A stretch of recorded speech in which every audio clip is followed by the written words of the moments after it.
Drink Up Live at Adam Smith and Sam Anderson, and at the same time I hit the live button, my two Australian shepherds have decided that they want to go get crazy. So if you hear barking, they're just going to have to deal with it. But I guess we'll get out with the sponsorships here. I don't have in my hand Jay Bird and Free Bird, but it looks like he's trying to get into a different offering of beverages. He did a post last week asking what is next for Free Bird, and the resounding winner was iced tea. So maybe you'll see iced tea with Freebird some way, somewhere, or some fashion down the line. But I'd love to see iced teas with that product. I may think it like makes a lot of sense being southern based, the whole bit. So I'd love to see some Mhm. iced teas coming soon from our friend Jay Williams. We haven't heard from him in a while. Maybe he'll pop in, or maybe he won't. I also want to call out Alias Advising, Adam, with your group and what you do to help brands. I thank you for that. If anybody needs to get an RTD in a can or a product, you want to contact a co-packer, formulator, you want to know all things to get a brand to market, please call Adam. Obviously, calling out Alicia Vargo and Bev Assets. Thank you for always the support every week of us. We help brands find distribution and customers and provide commercial strategy that which informs our route to market and go to market plans. And certainly our friend Ryan Hallerman with Rocks Advising and Adam, thanks for support. It's a group of an organization that really, if you plug into these guys, they really can help you bring your brand to life in the marketplace. And I would be remiss not to bring up the Beverage Broker Network, shamelessly plugging it. And it's for everybody that joins this podcast every week. Love LinkedIn, what LinkedIn's all about. But if you're not, connecting with folks in the beverage business, give the Beverage Broker Network a try out. Post your stuff out there, connect with folks. I think we have about 100 brokers and their service providers, suppliers, operators that are part of the network, and it is growing. With that, Adam, are we live on LinkedIn? Did it work or not? It did. That's what I was just I have saying. We are no live on idea. LinkedIn. I have no idea. So I post two posts. One that's like the event, right? And I'm looking at LinkedIn on my left hand screen here, and it says past schedule time 2:42. So somehow we figured how to get on LinkedIn, but every week we're just going to end up posting two posts because I have no idea if it's the live post or the event post that gets LinkedIn to go live, but it's live. That's fair. Yeah, no, we're live. We're doing the thing. That's We fantastic. All right, so Adam, what do we want to talk about today? We had a guest, no show, no confirmation, which is frustrating because we spend a lot of time putting this together for someone not to show, but maybe life happens. I understand that. So mm-hmm. Yeah, no, I mean, I brought up before we got on. Like, obviously, anytime it's the show or anybody else, somebody ghosts a message or a meeting, like, the first thought is like not that they did it intentionally, right? Like, everything's okay.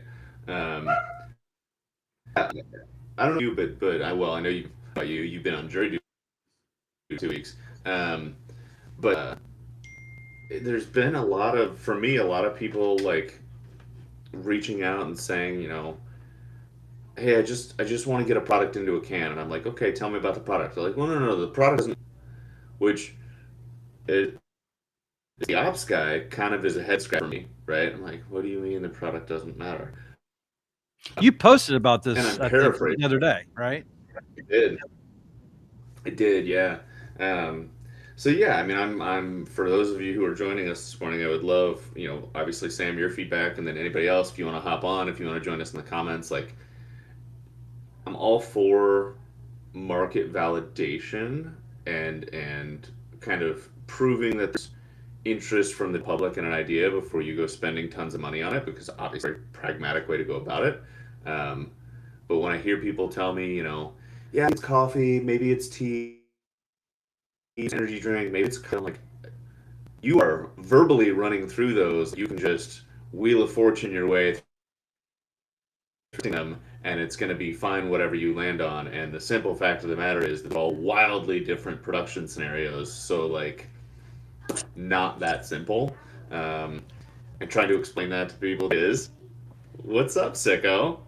What's Hey up, man, this boys? guy's on a cruise ship and he took the time to join us, which is awesome. Hey, Chris. Yeah, That is awesome. from wherever I'm at, wherever this is. Are you out? Are you at? It's like I'm in the ocean Are you somewhere. literally at Okay. sea right now? Yeah, Are you in- today's the sea day.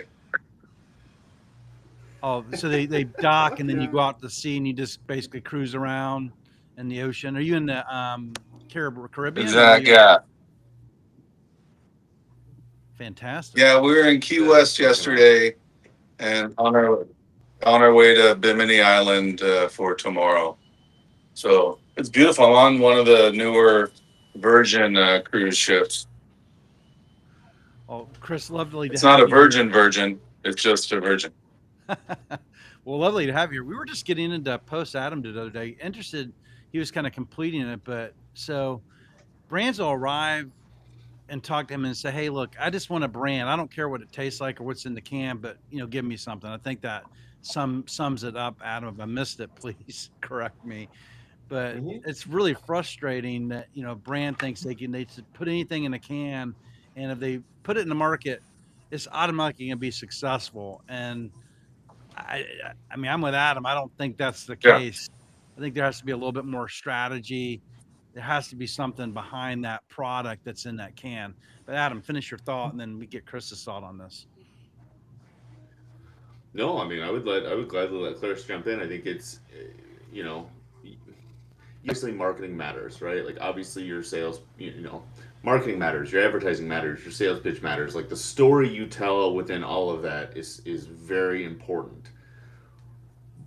But I think people look at it, and I blame Amazon, right? Because it's the easy example. But like people look at it almost like apparel. Like, well, maybe today I'll sell a hat, and tomorrow I'll sell a sweatshirt, and the next day I'll sell a keychain. And it's like, yes, to some extent, right? Like people, like Nike sells a bunch of different shit, and people resonate with a brand, but they resonate with a brand that's been around for 100 years, 80 years, whatever the fuck it is, right? You've been around for a negative amount of time. Like you don't exist yet, and you're telling me that you're just going to play, whack-a-mole with what the product is, and it just doesn't track. And so, yeah, Chris, would love your opinion. No, Adam, I think you're spot on. And when you look at things again as a data guy, what are the trends? Where are the trends today? Where are they projected to be in 12 to 24 months? Right? What's the consumer saying they want? A lot of people, to your point, Adam, it sounds like that person in his or her mind thinks that all people are sheep, and most of the time that's true. But you can't just create something and then say, hey, world, here it is, right? You got to kind of do some homework behind it, right? Like the first thing, the thing I'll share, Adam, does the U.S. need another $9.99 California Chardonnay? Probably the three of us would agree that's a no, right? But where's the white space? Sure. Right? Yeah. Could the U.S. would the U.S. consumer gravitate to a $9.99 California Chardonnay that was made in a certain style that could get them a 92 points from Enthusiast, Spectator, Dunnick, Parker? Separate conversation. I don't know any of those that exist, but what's the consumer leading towards, right? Where are the trends? And you want to try to be. I'm on the ocean, so I'll use a surfing analogy. You want to position yourself before the wave even forms, right? So you watch the wind and you get in position, so you're at the base of the wave, and then you want to get off the wave before it crests. And that's most successful brands have that life cycle, right? Yeah. I think I mean, I agree with everything you just said, and B, it reminds me of and Sam, you know about this because this was back in the day when you and I met, and Chris, we've not talked about it a ton, but I believe you're familiar. When I was at the lab back in the day, Yeah. which for those of you who don't know, the lab's a pilot production facility that BevSource built. It's still around. The place was small volume production in the back. For ourselves, brands, we would make beers and non-alcs and all sorts of stuff, flavored waters, functional, and then we had a tap in the middle for obvious reasons. And then originally the idea was we'd put a tap room on the front of it, right? Janet and the team, they built out a tap room, and the whole thing was like we looked at it as, well, we're beverage nerds, and if there was a tap room where we could just go and taste things that people are working on, that'd be really cool, right? And for, again, I mean this term with all the love in the world, but for nerds like us, it was super fucking cool. For the general public, it didn't resonate because what happened was, I mean, exactly what Chris is saying. People would walk in, and at the time, IPAs were still huge. They weren't as big as they had once been, but they were still in high demand. And people might walk in on a given night. We didn't have an IPA on tap because we had been making stuff for other people and we'd been putting different products on tap. And people would turn around and walk out, right? And so it was one of those like, regardless of how, and I'm not saying that we were the best marketers in the world necessarily either, but regardless of how cool the story was or how interesting the variability is, like, if you don't have what people are in, or what product is in demand, nobody gives a shit about the story, right? And we shut the tap room down. I mean, COVID didn't help. We shut the tap room down after 2.5 Yeah. years because trying to line up the creativity and the variability in what we were doing with what people wanted to actually come sit and drink in a tap room just wasn't happening. So we said, fuck it, we shut it down. Amazing. I think we were talking about this influencer that Yeah. was a And podcaster. the thing, when you look at that, Adam, Go ahead, Chris. no, go ahead, Sam. No, go ahead. No, you had No, but I was going to kind of build on what Yeah, go ahead. Adam was saying. Yeah, no, but I was going to build on what Adam was saying. And you have to do the research on the consumer, right? Like, again, let's use the Diageo example, right? Everyone's beating up on Diageo. They're about, they're going, but if you think about it, give credit to Sir Dave, right? He's replacing most of the board members with younger board members who understand the 3 generations younger than the current board members who were 60, 65, 70. And look at a brand from Campari, it's Cynar, or I'm probably pronouncing it wrong, Cynar, right? It's made from artichokes. Who the blank 10 years ago, Sam, 20 years ago, would say, hey, I got this liqueur made in whatever place it's made in, sourced from artichokes, and it's going to show a 3-year kegger of plus 60%. Right? And then look at pickle beer. Come on. Right? A brand, there's right? Come on, right, Adam? We talked about this when we first met. Who the can I cuss? Who the fuck? Sorry, Sam. Who the fuck thought 10 years ago? Definitely. Right? Adam, 10 years ago, 12, whenever Ballast Point sold for $1 billion and it was driven by Sculpin, right? Who would have thought pickle beer and pickle everything would be the hottest thing in 2024 to 2026? Pickle whiskey. Because, We're coming out with pickle whiskey. oh God. But the thing is, Sam, you and I aren't the consumer, Sam, right? You and I aren't the consumer. Adam's a little bit younger than us, so maybe Adam might be. But Adam's younger brother and his nephews and my son, who just turned 21, they'll drink all that, and maybe they'll like it. Yeah. Yeah, it's weird, right? I mean, Pickle but again, to whiskey. your point Sam, on what cocktail are you using pickle with? Say that again. What cocktail? What? I was saying, what's their hero cocktail for the pickle whiskey? Have they gotten that far yet?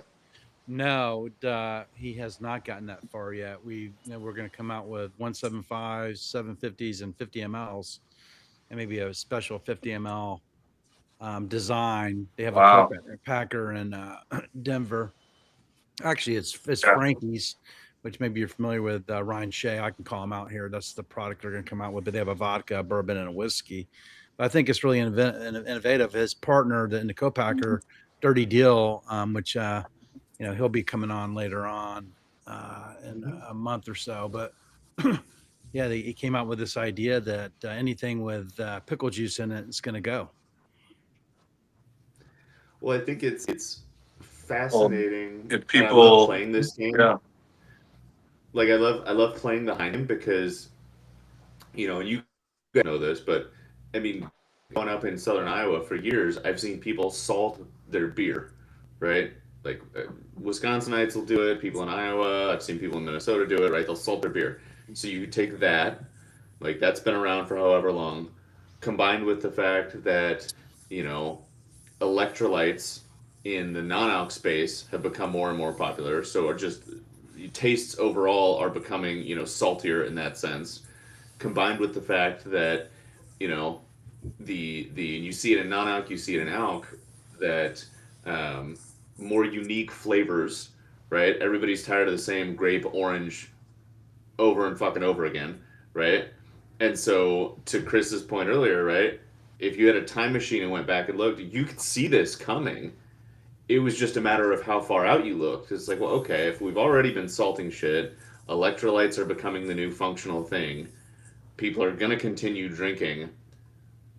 Alcohol always becomes, at least in my time in the industry, alcohol always becomes the great wide open of, well, hey, these are all the other things going on in the world. Can we add booze to it? It was bound to fucking happen. It was just a matter of exactly when it was going to catch fire, right? Yeah. Mm-hmm. Yeah. Well, what makes a brand catch fire? We were talking about the podcaster, and remind me the name of the brand, but she has something like 60 million followers or a $60 million deal, Oh, and backed by Unwell. Nestle, and she was hot today and gone tomorrow. What was the brand? Yeah, Unwell. Um, it's again, I would Oh take. my God! Wait, Yeah. we got Fuck royalty yeah, here. My gosh! dude. Speaking of We brands, got oh my gosh, Jay, we got a what guy, is dude. We got happening? Jay Williams. Jesus Christ, great day. Told me to pop in. Cheers, y'all. Oh man! So look, we were talking about you this morning about the ice. So I saw the poll, and the Yeah. poll clearly Iced Tea was the winner, and Yeah. I actually voted Iced Tea too. So I was pleasantly surprised. I was aligned with everybody on the Yeah. planet. Yeah. So give us the news. What's happening? Yeah. Well, first of all, hope you guys are doing well. I saw the pop invite, so I decided to pop in. So I'm popping. Awesome. But yeah. So we're thinking about what we're gonna do for 27. It's about time that we start rolling out something new. So we're considering flavored sparkling water, iced tea, primarily those two. Not to let the cat out of the bag, but Sam, you might be onto something with your opinion. It's certainly, there's nothing that's more appropriate for a Southern brand to have, Southern iced tea, if you will. So that's a heavy consideration. So we're in the lab, as they say. That's fantastic. Why I posted? I don't know if you responded back to me. I put hamburgers. Awesome. You put hamburgers. Hamburgers. Well, iced tea goes well with hamburgers. And my Yeah. granddad had a pool hall in Bradenton, Florida, and Yeah. they served iced tea with hamburgers. Wow. Sounds like a perfect combo. It really is, man. How we you go guys to doing today? Doing great. Doing great. Where are you at on planet Earth? Yeah, we were. I am in Atlanta. I'm in Atlanta this morning. Yes. Oh, fantastic. What's going on with the NASCAR scene with the brand? Man, I tell you what, when you do something with NASCAR, it's definitely a big bet. But the NASCAR audience may be the most loyal, engaged group I've ever seen. One quick anecdotal story that I think you'll find interesting. So when I first announced that partnership that we had, um, you know, when you're posting stuff online, you get all kinds of comments, good, bad, or indifferent, whatever. I probably got 100 comments and 100 DMs from NASCAR fans thanking me for supporting NASCAR. Isn't that interesting? Amazing. Like, Yeah. imagine Interesting. like if I were, a sponsor of the, Major League Baseball, nobody would, give a shit. But in NASCAR, they literally were sending me messages saying, thank you for sponsoring NASCAR and welcome to the family. It's Oh my crazy. God. Do you post the events that Cool. your car's gonna be driving in, or are you in every event now? Nice. Like, do you post the events? So our deal with Joe Gibbs Racing and Chase Briscoe, our driver, was that Freebird would have the full car for 3 races. Okay. And then on all the other races, we are a tiny little sticker on the car that you can't even see. But more importantly, we have a personal services agreement with Chase.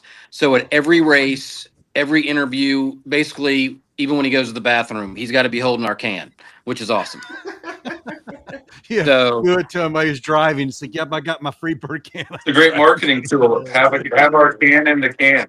that's right. Hey, I like that. Amazing. Yeah. Hey, we were talking. I would interested in your No take. We were getting shit. ready to get into like brands that come to market. And Adam did a post the other day, and Chris had some thoughts on it too. And please meet Chris. Chris, Hey, please Chris. meet Jay.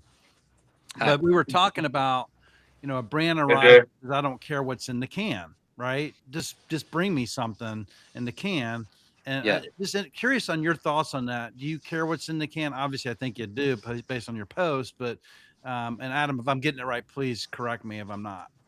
Yeah, I think I get where you're coming from. I think really it starts with the brand, right? So one of the beautiful things about the can versus say a plastic bottle, other than the whole plastic, discussion, is that the can gives you a really great canvas for branding.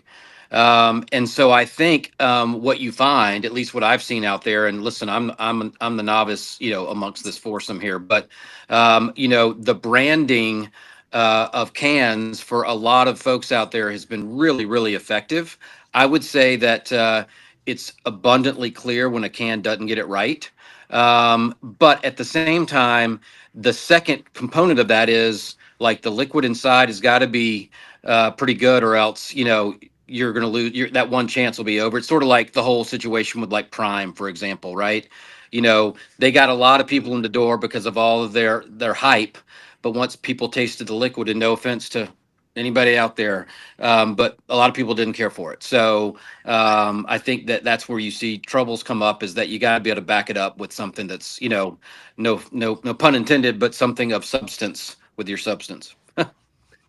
So Jay, I'm curious, and this is where like Chris's comments resonated, and I love that you hopped on because you are a brand forward. Like obviously your product is good, the liquid is good to your point, but you are a brand forward guy. So I want to ask this question: when you were, and we've had this conversation a little bit before, but I'm gonna change the question a little bit. When you were getting Freebird going, right? And the conversation I keep having with people is they'll say like, "Yep, here's my can, here's my artwork, it's great. I don't care what liquid goes into it to start." And I'm like, fine, but that liquid has to stay there for a long day, right? Like, you gotta pick a lane and run it.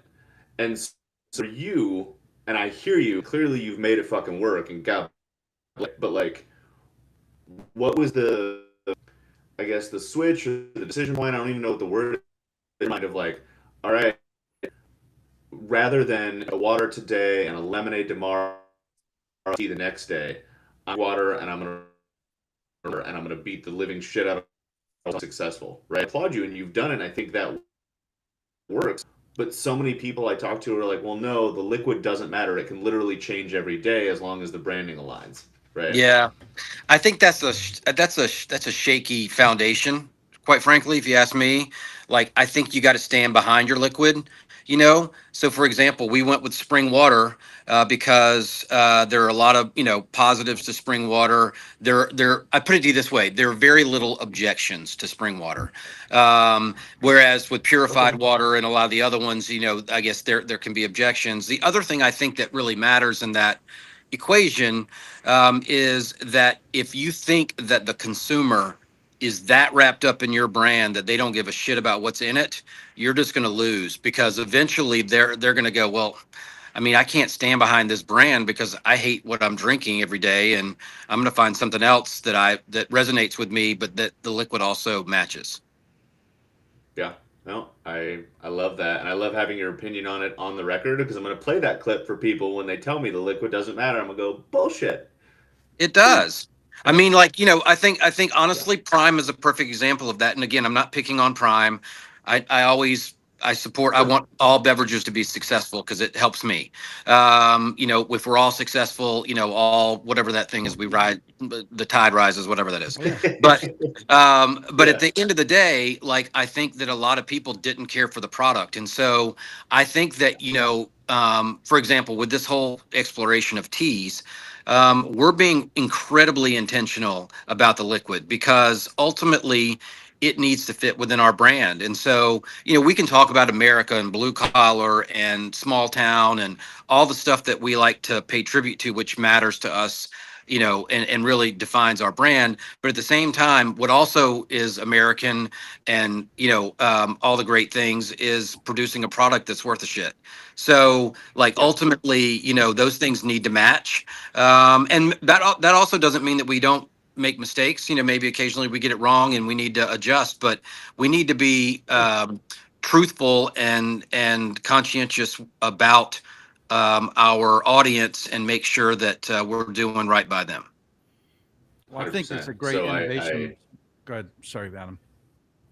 No. I was just gonna say, I want to turn it over to you first, Sam. But then, because I don't want to force Jay to let us peek behind the curtain, and Chris is the numbers guy, I want to get Chris's perspective, if he has one, on like the data around tea, on like what the market's shown. Because like I remember, like Jeremiah Weed back in the day, like the tea vodka, or like, is it sweet tea versus unsweet? Is it flavored versus not? Is it, highly caffeinated versus non-caffeinated? But Sam, you go ahead, and then we'll kick it over No, to I Chris. was just handed over to Chris. I was going to do the same thing. So you read my mind, because we're talking about like what, how do we bring a brand to market? And Yeah, well, yeah. Well, Adam, the answer to the question is Surfside, Okay. right? What's the demand for tea?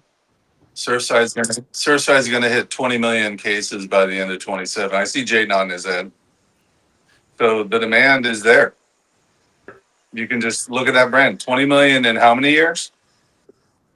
Right? And Jay, it's funny, I was muting because I kept agreeing with what Jay was saying and I didn't want to interrupt him. But again, brand loyalty with NASCAR, 100%. So, and you look at when I ran half the U.S. for Stella Rosa for 3 years, we had a Southern strategy, right? Invest in the states that were the highest consumption of sweet tea: Tennessee, South Carolina, Georgia, Alabama, Mississippi, Florida. We You didn't just worry gave them about the New York, marketing New staff. Jersey. There you Everyone's go, like, oh, New Jason. York, New Advice. York. No. Yep. No, and what happened was the owners kept getting pissed at Southern Glazers because New York would sell 25,000 cases, but Tennessee grew to 300,000, South Carolina 400,000, Florida 500,000, Georgia 600,000. That's all within 18 months, right? Fish where the fish are. Jesus Christ. Hey, that is exactly how we feel about it. Like, we're not trying to be everything to all people. We're trying to appeal to our base. Our view from the very beginning was, let's try to own the Southeast with what we're doing. And once we get a hold on that, then we can methodically move beyond that. And so, I'm not suggesting that, I'm the smartest guy in the room either, because there's a lot of opinions on that, but that's at least our plan. And I think the iced tea thing, for example, is it's just perfect for that. And also, like, I think it also depends on your approach. Like, some people want to go into the iced teas that have functionality. Sometimes they want to have a certain vibe that's more zen. Ours is really just old fashioned Southern iced tea, and that's what our base probably expects from us. And quite frankly, I feel like that's what's going to resonate the most. So that's at least the direction we're pursuing. It won't be long before I'll be telling more about this, but it's exciting though. I mean, it's fun to be in that process, and I've always loved the creative aspect of this more than anything. So this allows me to get those juices flowing. So it's an exciting time. And also, by the way, like I can't emphasize enough, Freebird is able to do this because we've had just great, success and luck. And I'm so thankful for all the support. And I have an amazing team that makes me look good. And I just talk and say stupid stuff. So it's all good.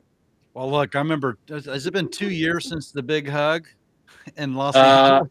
a year and a half. A Yeah. year and a half, the big hug, man. Yeah, that's right. We're due for another one.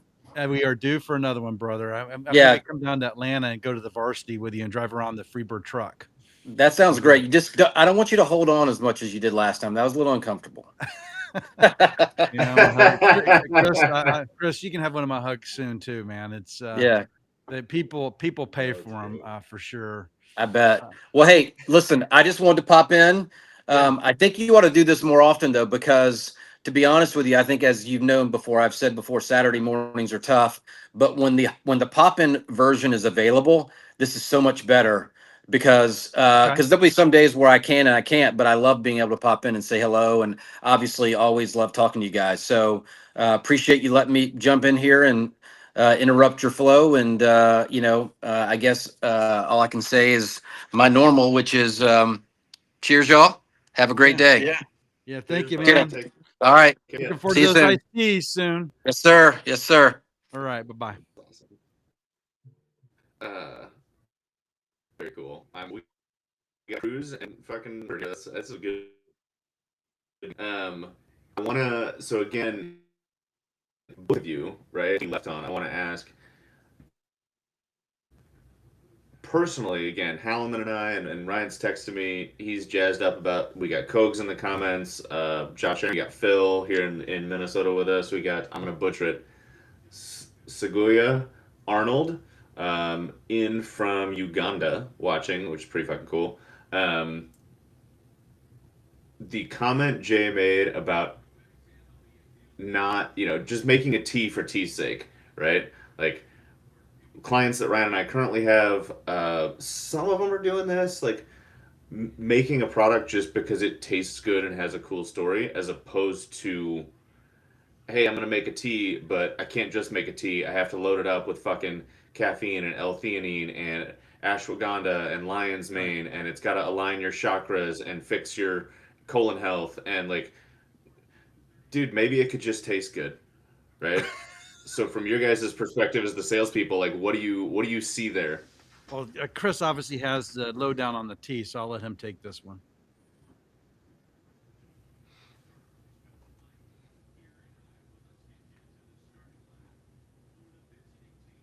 Is he delayed? Possibly. He's a little bit delayed, but I think he's still there. Well, I know we haven't heard. You just made a comment, Chris. We couldn't hear you.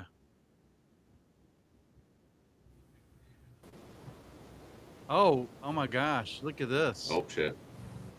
My gosh! What's Cost up, of buddy? goods. What's up, Kogs?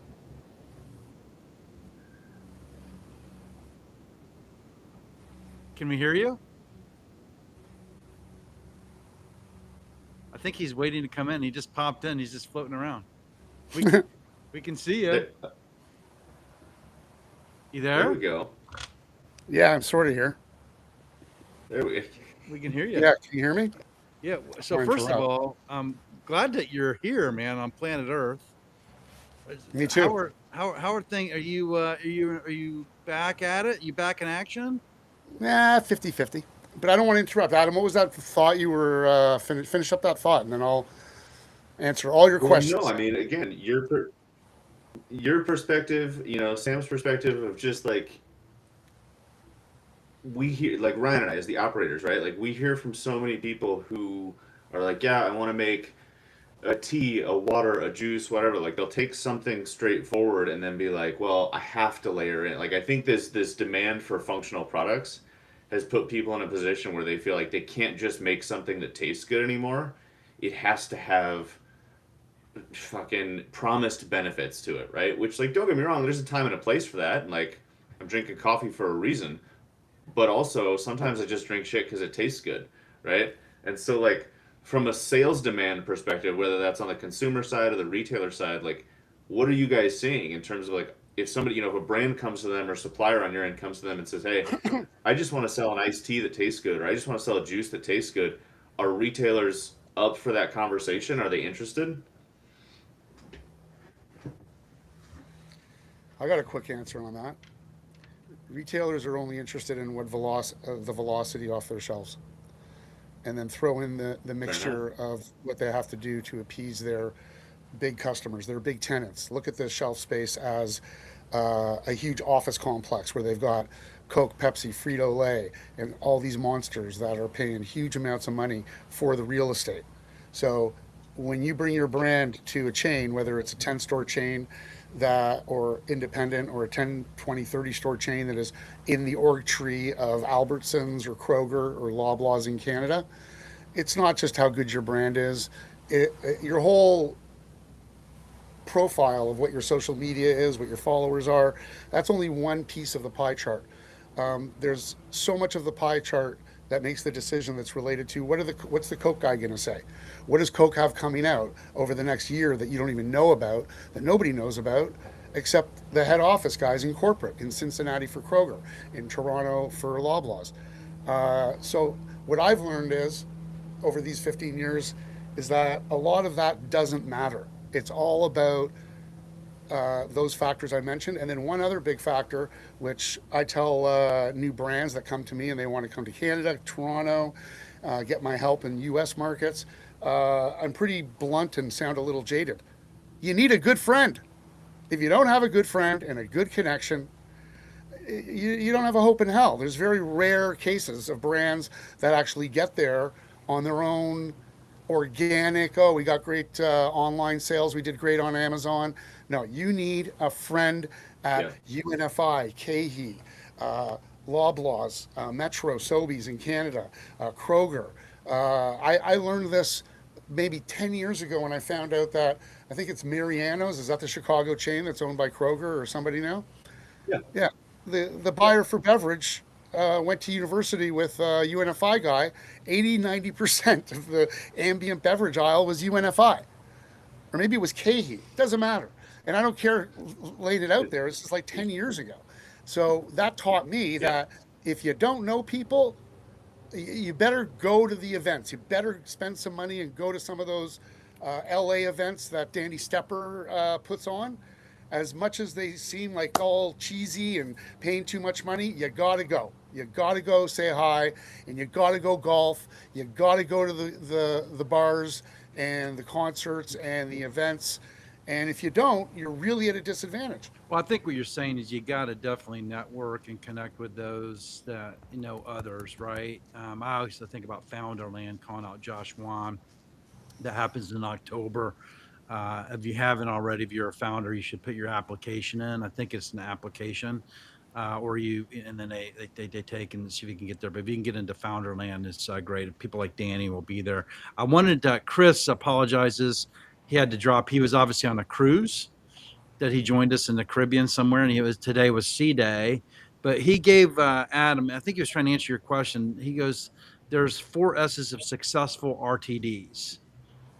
Number one, it has to be sessionable. Consumers like the social aspect. Growth has to be sustainable, and has to be nimble for seasonal flavors. The 4 S's.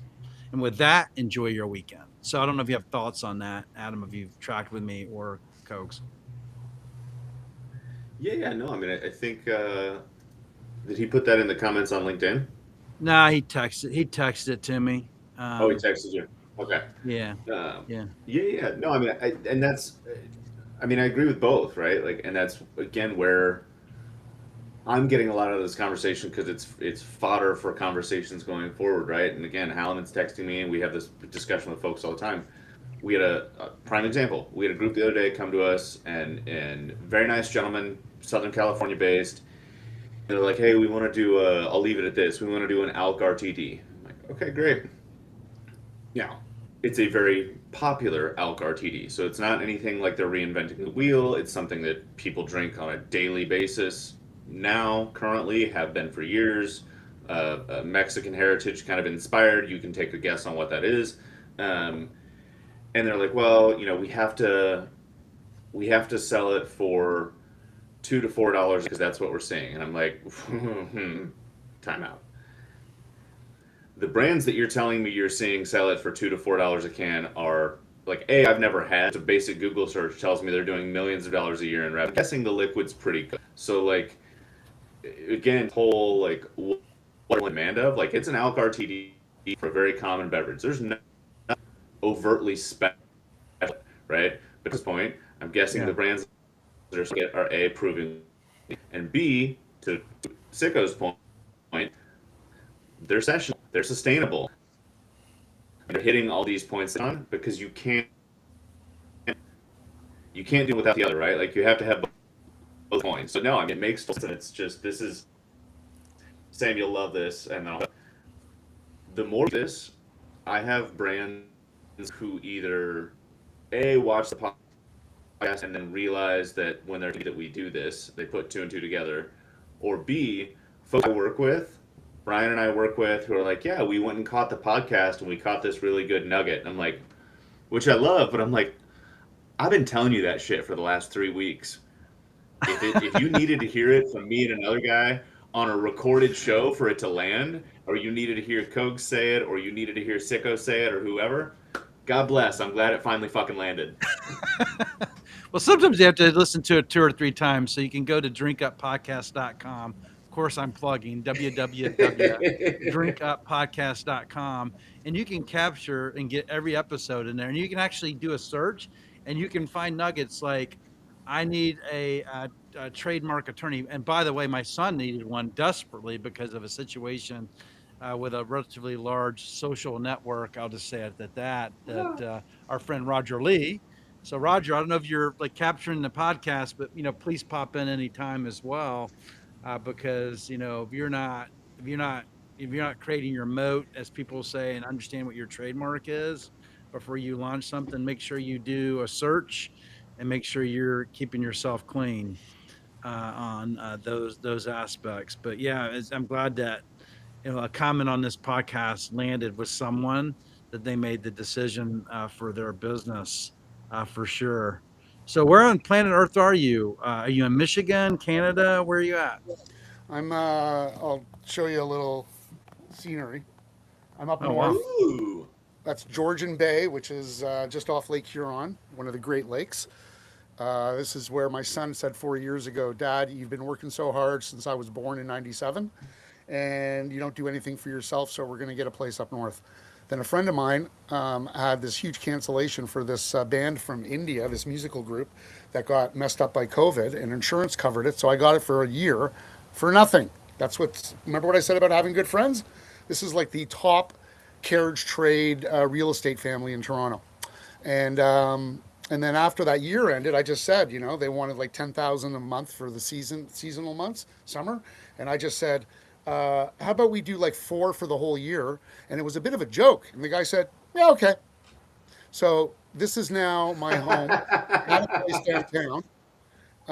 downtown Toronto, not deep downtown core, but like midtown downtown, Yonge and Bloor area, right in between Yorkville and Rosedale, 2 of the most expensive zip codes in North America.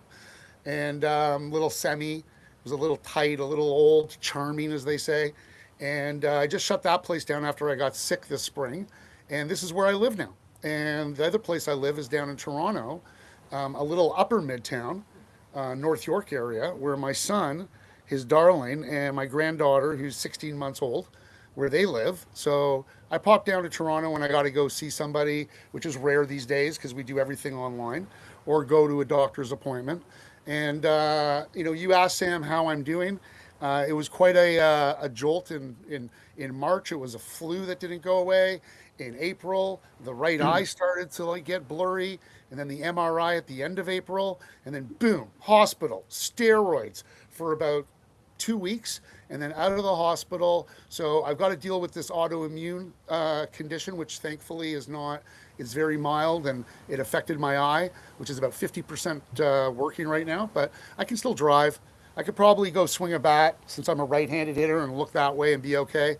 But the steroids did add some weight. Everybody gains weight on steroids, as you can see, and as you can hear in my voice, I'm getting back. And on the business side of things, there's 2 channels I have. One is exporting commodity products down to the States. That is starting to ramp up. It got shut down back in September last year because of some very jealous executives at some very big companies, because I did too well. I did 30, 40 truckloads a month and pissed a lot of people off. The importing side of it is doing great. Melting Forest is now bilingual in Canada. And it takes 6 months once you get listed to get into the flow. But Melting Forest is going to be in Fortinos, which is a 24 large format. Are you working back with Melting Forest? Are you back with those guys? Yeah, I'm back with those guys. There was some friction. I'm glad to hear that. I'm glad that One you guys particular worked it out. individual got a little feisty after I got back from Expo. And, obviously I'm not going to start throwing dirt or mention names, but every organization has 10, 15 people. You don't have to love all 10, 15. And, but Sean and I, we're in sync. There's been some bumps on getting the product to where we want, but we're in like 50 to 60 independents. We're online across the country with a few select online resellers, Pacific Candy Wholesale, Echo Sales, my buddy Sober Market, SOBR. I mean, he's got a little deal with this company called Walmart, so he's got a store within the store. Supermarket, yeah. Yeah. So Melting Forest is all over the place, and once we get our listing in Fortinos, then Loblaws is going to be laser focused and taking a look at it. So you're going to come back with the weekend edition for the Drink Up podcast? You're going to start gracing yourself back to everybody? You had to mention that one, right? This is my first appearance on anything since I got slammed. I'm pushing you, man. I mean, come on, someone needs to give the push, right? Well, I haven't. Peter and Jeff with their Thursday, I did an appearance there pretty much every week. Oh, yeah. And we've been talking about getting that back up and rolling. But whether it's insecurity because I look like 50 pounds heavier, or being confident that and then today you guys had the cancellation. Dude from the cruise ship is there. There's Jay showing up. So I figured, click, let's go. And here I am. Awesome. This is the first time I'm online doing any video or anything since late February. I'm curious. I didn't get to ask the We're glad question. to I'm going see to you go back back to the and answer question. you. Maybe you can answer this, Cogs. What's the lady that has a $60 million or just multiple followers, Unwell?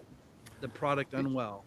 Yeah. And I don't know much saw about an that. article that she launched. It was backed by Nestle, and now it's no more. Interesting your thoughts on that. Like, brand bigger than life, big celebrity behind it, comes to the market and it's gone. I think you might have a little idea of what some of my thoughts might be on this one, Sam. Let's see. I'll quote myself to a particular individual at Poppy years ago. I registered their trademark because that's what a good consultant does, and their domains. And he said, "Can you forward the users?" It's a domain, Jeff. It's not a website. But we need to track the users. Jeff, Rohan and Brett, Rohan Oza, Brett Kavanaugh, Kavu Partners, they're geniuses with social media engineering. You're in a cult. It's called social media purchased exposure. And, valuations are usually based on sales, CAGR, that type of stuff, right? But Poppy, its valuation was based on social media. So this Unwell situation sounds like what's happened to Poppy. Poppy's dropped like a stone. They're on discount. If certain wholesalers get the Costco deal email every week, what's on deal.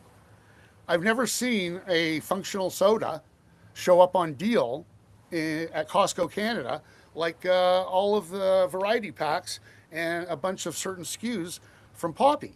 So with Poppy dropping like a stone, that's why I'm not really phased or surprised by what you say about Unwell, 60 million followers. A lot of people, and hey, it's the whole follower thing, the whole social media thing. It's turning out to be a crock of shit, where it's a fluff aspect of their value. So, from hearing you describe Unwell in 30 words, that's what comes to mind. And the people, they get caught up in it. And then FOMO kicks in, and you got the equity guys, the venture capital guys that all jump all over it. Oh, 60 million followers. Oh, this is going to be like another Uber, Facebook, AI type of thing, and we got to get involved. So, and I got suckered into a lot of that too. Yeah.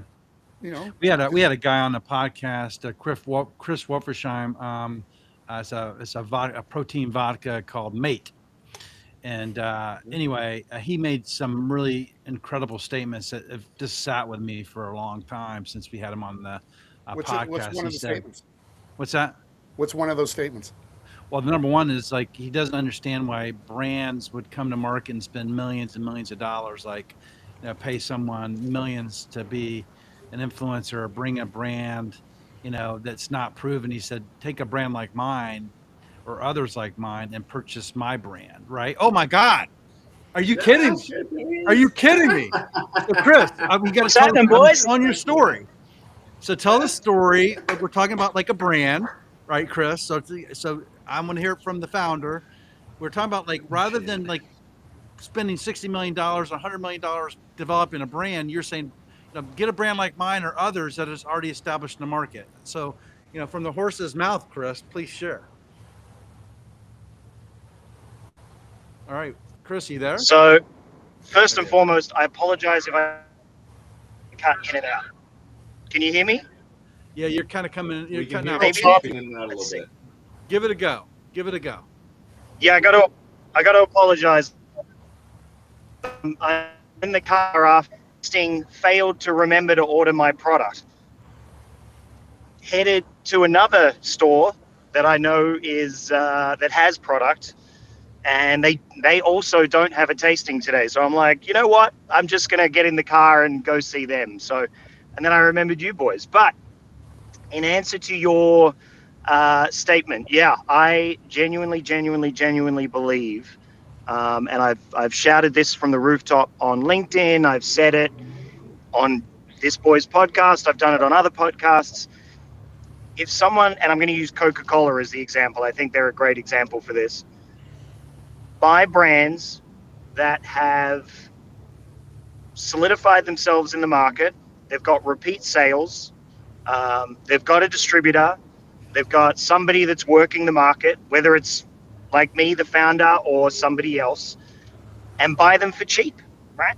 A couple of $1 million will buy you anything and everything. They've done the R&D, they've done the hard work, they've done the legal component. Put another couple of $1 million behind them to see if the brand works, to see if the market really wants it.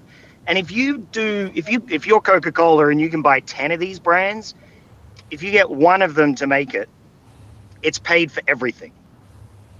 And I genuinely think that should be the Brown-Forman, Sazerac, God, pick them, right? PepsiCo, any of these guys, Red Tree Beverages, AB InBev, pick one. Pick any of the big guys with millions and millions and millions and millions and millions of dollars to play with. Billions. You mean billions, Chris? You mean billions, not millions. Right, or billions. Yeah, or billions. But that would accelerate their R&D department and allow for the market to get some really cool stuff that you can usually only find in one state. And it just is what it is. So yeah, I 100% agree with trying to snap up all these guys that have managed to pull something cool off. That is amazing. Did you hear me talking and you popped in, or you just for popping in? No, I just popped in. I was like, you sent us the message earlier today through LinkedIn saying you were doing pop-in things, and I've never had a chance because normally right now I would be pouring samples. I can't just pop in, unfortunately. And again, this just happened. I jumped in the car. I was like, I can listen to music or I can jump on a podcast. Let's Oh jump my on a goodness. podcast. We were literally talking about you, which is the universe is amazing in a lot of ways because you That's literally popped in fucking when I crazy. brought your name up and talked about exactly what you just shared, which just tells you that it is actually how things work and why people are connected. It's amazing. I don't even know what your brand is, Chris. What is it? So I own a company called Mate, and Mate is America's first and only, and still currently only, vodka protein water. So 8 grams of protein, vodka, no bubbles. We use a pea protein, so it's gluten-free, dairy-free. It's actually vegan as well. And then only 2 added grams of sugar. So we do it in a couple of flavors. Both the boys have tried it. When I did their podcast, I sent them sample boxes. And we're as you can see, I'm out in the field. I'm off to pour it to more people. We did a tasting yesterday, which was great. Sold 3 out of the 5 SKUs out of the store. Just always what you want. Fuck yeah. So I'm going to go. I'm actually going to go to the very first store that ever stocked me, because they're a smaller store that doesn't quite get the same love from brands and from distributors and that sort of thing. So I was like, I shot Jay a message and went, "Are you free?" And he's like, "We'd love you." So that's where I'm headed now. So You're doing the work that's necessary, right? So if you're interested in getting into Canada, by the way, a Cogs can probably help you. So you guys want to make an introduction offline. Adam and I can connect the two of you for sure. But he has. Where are you? That'd be awesome. Where are you based, Chris? So I'm based in Georgia, but and this is a whole nother topic that I think could be a whole nother podcast. But looking in the crystal ball, I think Canada, because of the way America and Canada are fighting with each other, is ripe for a couple of brands to go in. The original founder of Neutral, I think his name's Paul Meehan. He's been shouting this from the rooftop forever. He's like, he created a Canadian-made stamp that he's shared. And we had a group reach out to us from Canada saying, "We love your stuff. We'd love to make it here so that it could be sold here under a licensing agreement." Yeah, absolutely. Let's do it. Well, today was the first time I saw the news when I was waking up that that part of the battle is sort of easing up, where certain provinces are now going to start to put the American spirits back on the shelf. And as we get closer to the end of Crazy Grandpa's term, notwithstanding the fact that he'll probably want to stay there for the rest of his life. So unless that revolution doesn't happen, assuming that doesn't happen, then we're going to be back to normal soon. And the one thing I'll mention as we're coming up crossed. talk is what I would love for anybody listening to tell 10 friends is, it's not Canada as much as it is the GTA, the Greater Toronto area, as a market. And I have to try to smile and not say it in an obvious way where I come off like a bit of a jerk. But, or wait, you know what? I'll be a bit of a jerk. If you run any type of business in the USA and you're not aware of the Toronto market, the 3rd biggest launch market in North America, I don't know if you should be running a goddamn brand. So that's the jerk way of saying it. The nice way of saying it is, always take a look at where the biggest launch markets are. It's not so much just Chicago, LA, New York, Dallas, Fort Worth, Atlanta, South Florida, et cetera, et cetera. You will be surprised. And I post it not enough.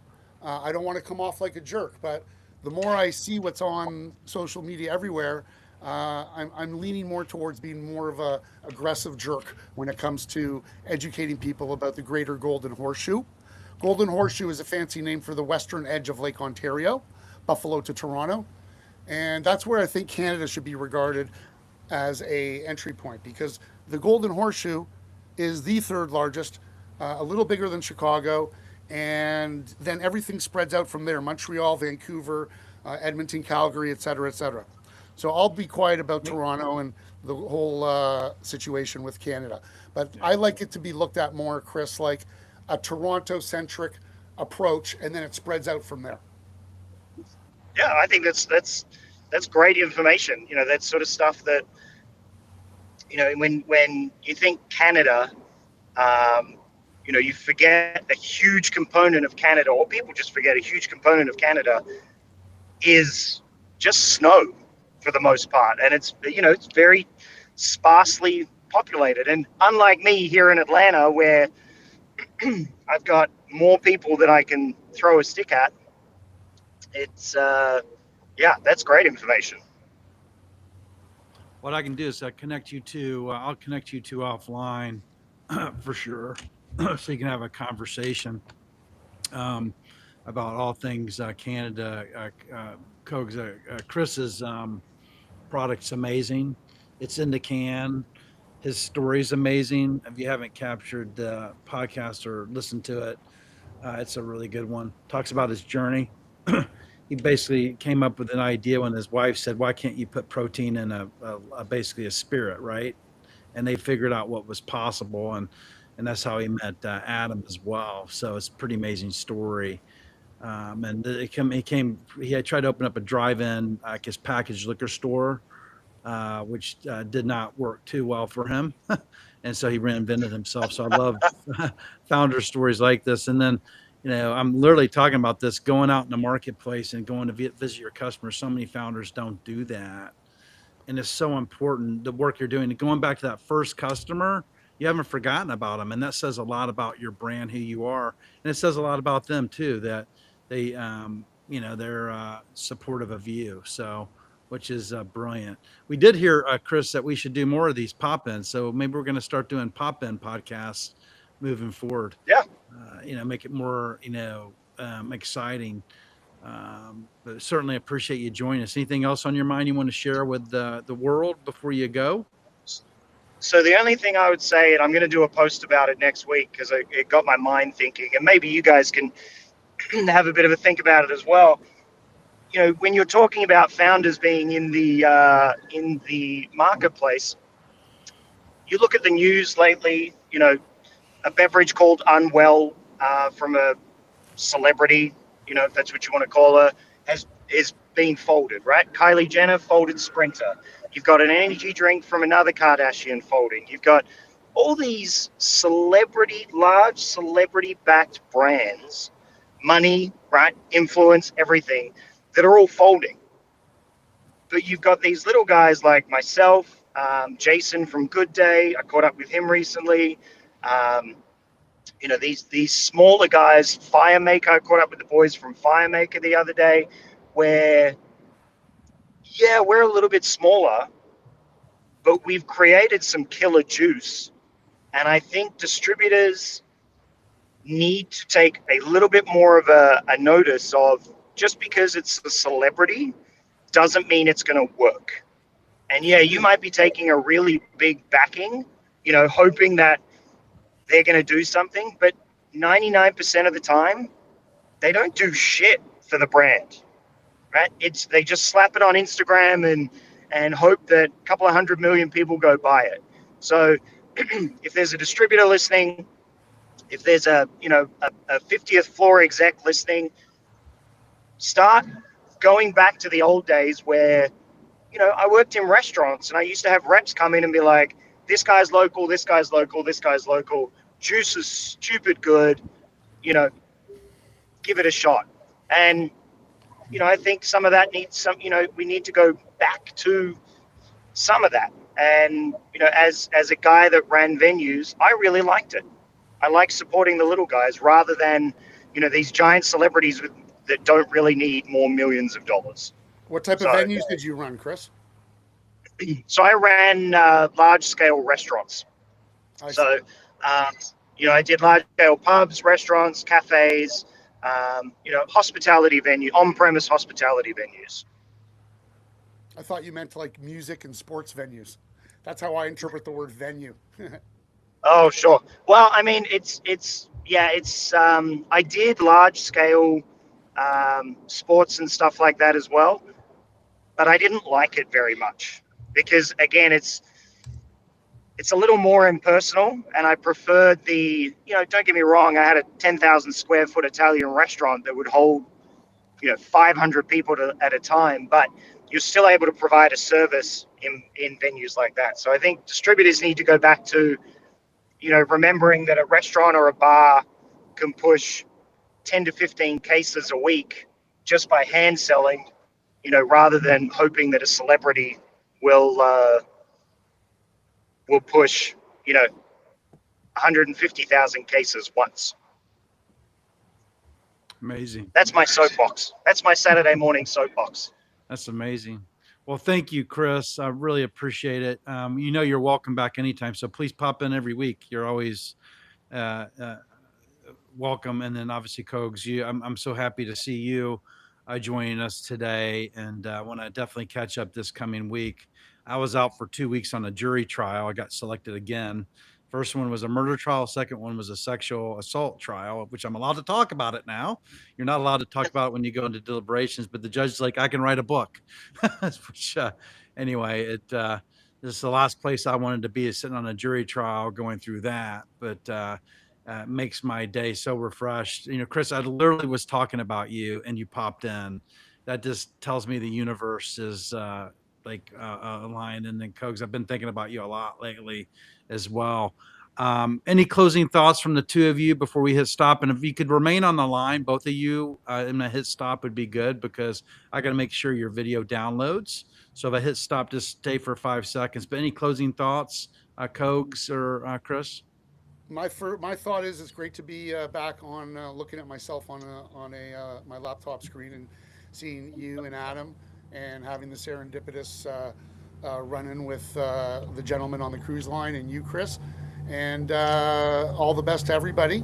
And every morning you wake up is a good morning because you're waking up. Yeah, 100%. Chris? Mate, just everyone or anyone, just have a good Saturday. Just get outside, stretch the legs, have a drink, and call your mother. I'm sure she misses you. You know what? Now, see, I'm going to go call my mom. I got to do that. My mom is 86 years old. So, Chris, thank you for reminding me to do that. I owe my mom a phone call for sure. But remain on the line before I hit stop, because I'm going to have to call Adam and probably Chris. And Chris is on a cruise line somewhere in the Caribbean. So trying to chase him down, and Jay Williams is going to be a fun day to get this going. But we ran live. Thank you very much, everybody. Join us on Saturdays. Call your mom is probably the best message I've heard all the last 2 weeks. Is the most important thing you can do. So thanks, everybody, for joining us on Drink Up.